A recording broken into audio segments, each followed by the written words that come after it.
Hey everyone, how's it going? Forrest here, again with another installment of my complete analysis of all of J.S. Bach's chorale harmonizations. Today we're looking at Christus ist erstanden, hat überwunden, which translates to Christ today is risen. Pretty interesting chorale from a harmonic standpoint, seeing as Bach oscillates between C major and G minor, which are not the two most likely keys to see juxtaposed directly with one another. So it's pretty fascinating that we see it used in that context, or both of those keys used in that context. Other than that, the harmony is fairly straightforward, so we're just going to hop right into the analysis. So we start with no key signature, C major, C major. The overall tonality of this chorale is C major, despite the fact that we spend a great deal of time in G minor. So our first chord, like I just said, is C major. We then have B, D, G, and G, which is G major over B. That's 5/6. And instead of going to 1, typically a textbook intro for Bach chorales is 1-5-6-1. Bach continues the line going down, A, C, G, and A. I reckon this G is a 7/6 suspension. It's actually F sharp here. That's interesting to us. That would make this F sharp diminished over A, making this 7/6 of 5, F sharp being the leading tone to G, and G being our 5 like we just learned, and that takes us to G major. In disguise here, G, D, G, and B with a passing 7th in the bass. In disguise here, in G major terms, we have 1-6-7-6-1. This is just a secondary dominant variation on it, which is pretty cool.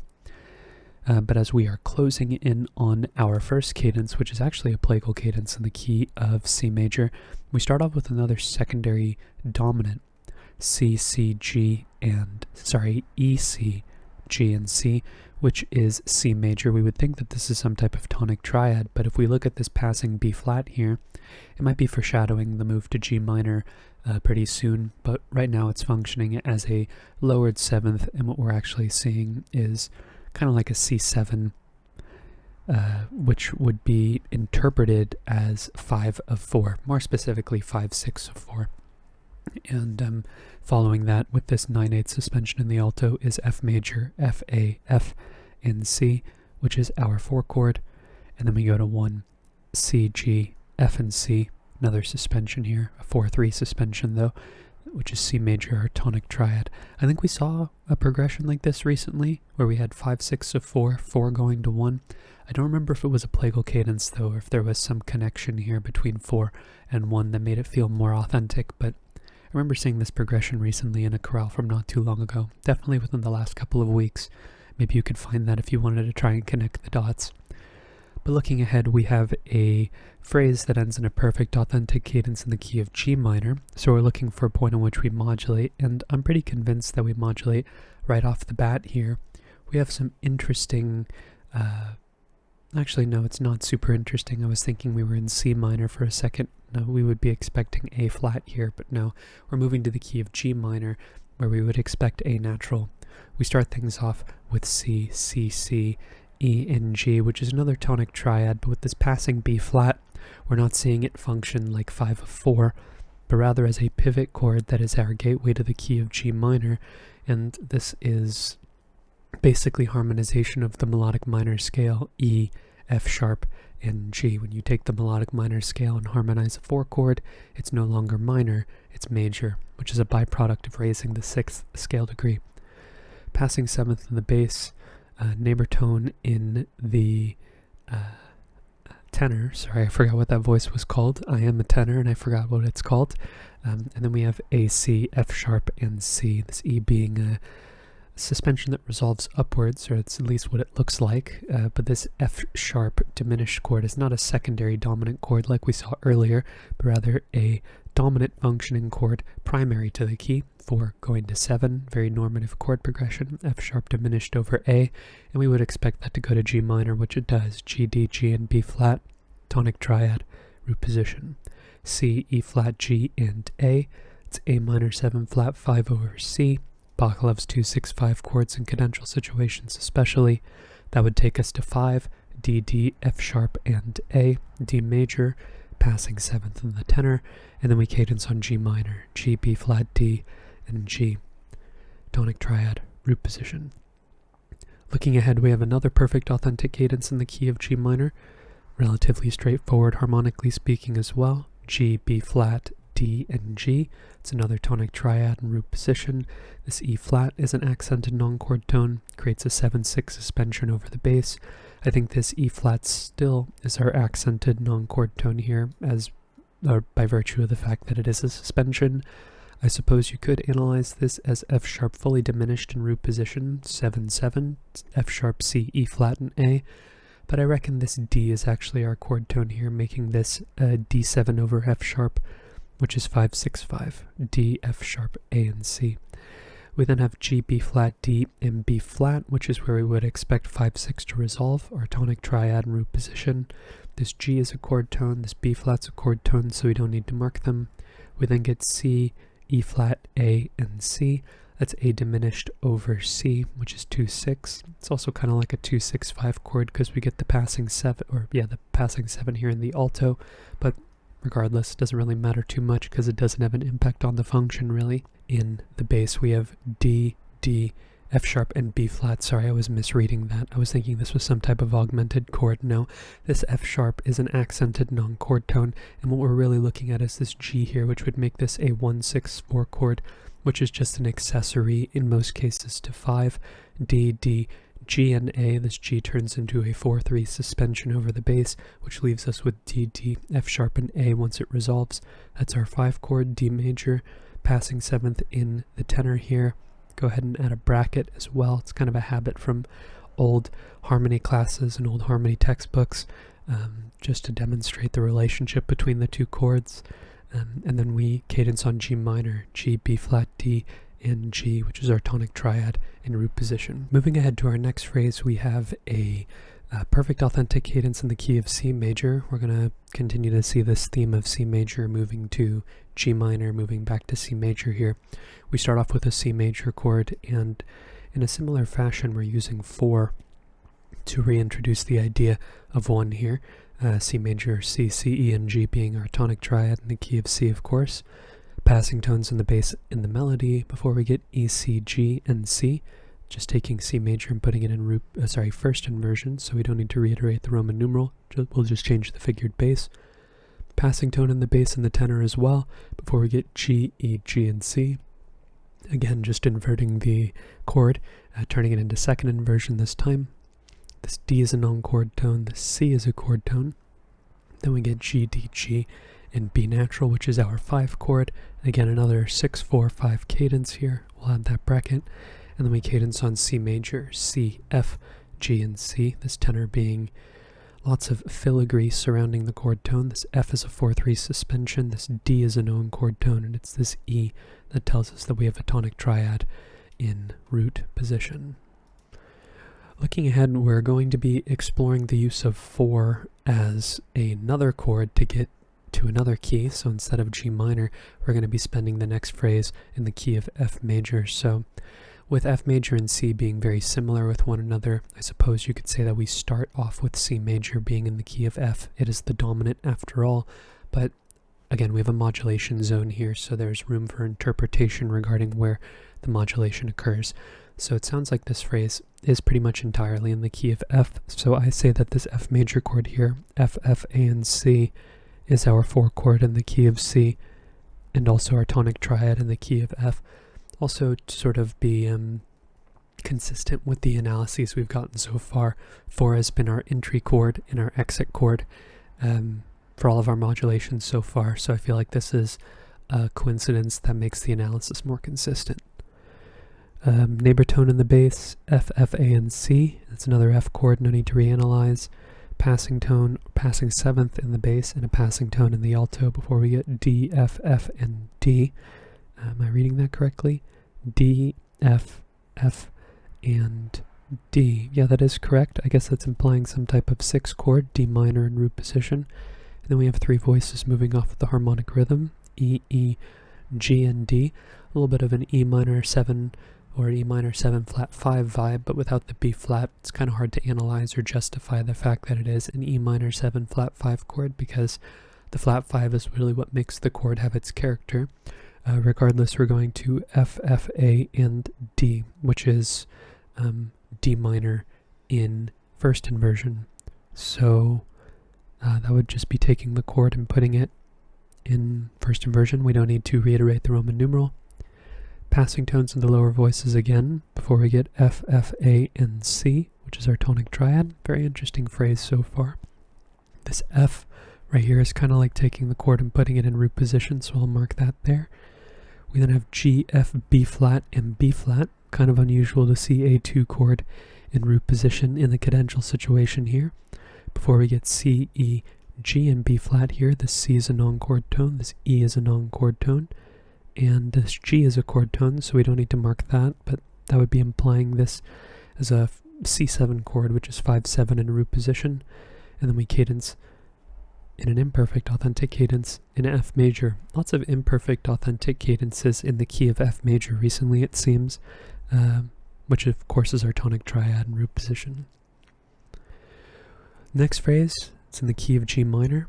We're going to be seeing actually a deceptive cadence where we cadence on E flat at the end, and we're going to be using C major again as a pivot point between the two keys. So C major in the key of F major, C, C, E, and G is our 5 chord, and in the key of G minor, which is where we're going, it is our 4 chord, as we've seen C major as our gateway to the key of G minor once before.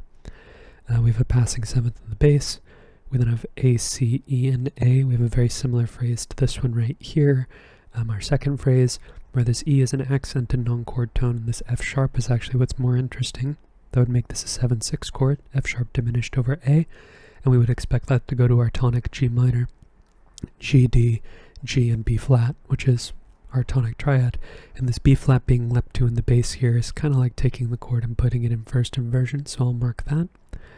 And then we get C, E flat, G, and A, which is A minor 7 flat 5 over C. We know that Bach loves 2-6-5 chords, especially in cadential situations. This D is a non-chord tone. This F sharp is a non-chord tone. This D is also a non-chord tone. The C is a passing 7th. I'll actually not mark that because it's a chord tone to the previous chord. A little confusing on the page, but justified hopefully by the fact that I explained it. We do get D major in passing here, which is a 5 chord. And then that resolves not to 1, but to 6, E flat, B flat, G, and G, which is our submediate E flat major. Looking ahead, we're actually going to be moving not to C major, but we're going to be moving to the key of B flat major, which is relative to the key of G minor. So we're exploring keys that are closer in relation to G rather than C major, which is not the closest in relation to G minor. But we have another imperfect authentic cadence here, and I think we pretty much modulate straight away. We have G, B flat, D, and B flat, which is G minor. That's our tonic triad, but it's also our 6 chord in the key of B flat.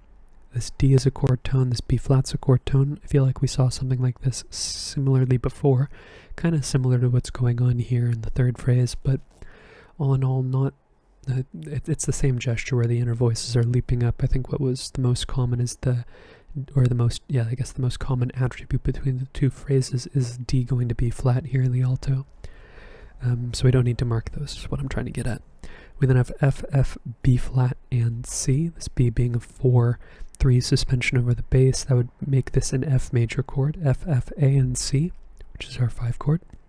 And that resolves to 1, B flat, F, B flat, and D. Tonic triad, root position, passing 7th in the bass. We then get G, E flat, B flat, and E flat, which is E flat major over G. It's 4-6. Passing tone in the bass, passing tone in the tenor, passing tone in the melody as well. Gives us a bit of a passing 1-6-4 chord. And the reason why I feel like this passing 1-6-4 chord is significant is because it breaks up the progression between the 4 chord and the next chord, which is a 2 chord. E flat, G, B flat, and C, which is C minor 7 over E flat, another 2-6-5 chord. 4 and 2 both predominant chords, and because they're mostly similar, there really isn't much of a progression going on in between them, so by subdividing the chord progression with this 1-6-4 chord, it feels like there's something interrupting the two similarly functioning chords, and I think that Bach does that a lot of the time because he's aware of the function that the chords are serving. But 2-6-5, we have C, E flat, B flat, and C, almost root position and entirely intact, but I'm not going to mark it. Regardless, the C and the E flat are both chord tones, so I wouldn't mark it anyways. We then have F, C, A natural, and C. It's our 5 chord, F major. This F is a chord tone as well. It's an anticipation to the next chord, which is B flat major, B flat, F, B flat, and D, which is our tonic triad and root position. And our last phrase has a bit of mid-phrase modulation going on to cap off the chorale. We're going to explore the key of G minor one last time before our final cadence in the key of C major, but not until we see a little bit more F major going on. So, sorry, not F major, B flat major. We start off with B flat, F, B flat, and D again. No need to reanalyze. We then have F, F, B flat, and C. Of course, this B flat's a 4-3 suspension over the bass, making this our 5 chord, F major, F, F, A, and C. We then get B flat, F, B flat, and D, which is our tonic triad, and this opens up the modulation zone where we have different opportunities to say or mark where a modulation occurs, and I'm going to say that it happens here. That this B flat chord is our 3 chord in the key of G minor. Of course, this is largely nebulous so long as it happens, I think, before this F sharp. But again, all these chords are diatonic to both keys, so wherever you mark it, it's entirely up to you. Passing 7th in the bass here before we get G, E flat, A, and C. I think this is an interesting subdivided chord progression here because this would be A minor 7 flat 5 over G, which is 2-4-2, and we would expect that to resolve exactly where it goes to. D major over F sharp, or D7 over F sharp in this case, which is 5-6-5, F sharp, D, A, and C. We've seen this progression a lot recently, actually. And of course, we would expect that to resolve to our tonic and root position, which it does, G, D, G, and B flat. Passing tone in the bass, before we get B flat, C, E, and G. I think this B flat is an accented non-chord tone, and in the same way that we've seen B flat as a passing tone in these contexts here, where C major is the object but has, B flat somewhere along in the beat. With this C being our bass, I do think this is where we are going to the key of C major, and, sorry, this C major chord is our 4 chord in the key of G minor. It's also our tonic triad in the key of C major, so the same way that we introduced G minor the first time, we're seeing it used as a way to get out of G minor the last time, so there's definitely some continuity there. We then have F natural, C, F natural, and A, which is F major in root position. That's our 4 chord. Passing 7th in the alto, G, G, D, and B natural, which is our 5 chord, G major. This F is a chordal 7th, but a non-chord tone in this context, and then we cadence on C major, C, C, E, and, C, G, E, and C, which is our tonic triad root position. And that is today's analysis. All in all, interesting, all of the distant modulations that are happening between C major and G minor. Harmony's fairly straightforward. We do see our tonic being used as 5-4 quite a bit, just like here, and I believe we see it later on as well. I might be making that up because I've analyzed the chorale twice now and it seems like it's happened more than it actually has, but we do see our tonic functioning as 5-4 as well without any resolution. Like 5 going to 5-4 is just a roundabout way of saying 5 going to 1 going to 4, but this B flat is telling us a different story. But other than that, yeah, a chorale with a unique harmonic profile that actually isn't too difficult in terms of the analytical side of things. If you're interested in following me along on the journey to analyze all of Bach's chorale harmonizations, feel free to subscribe to the channel. You could hit the notification icon as well if you're interested in being notified of my daily upload, and also like the video if you enjoyed the content. It means that more people see the content, and that means that I'm happy.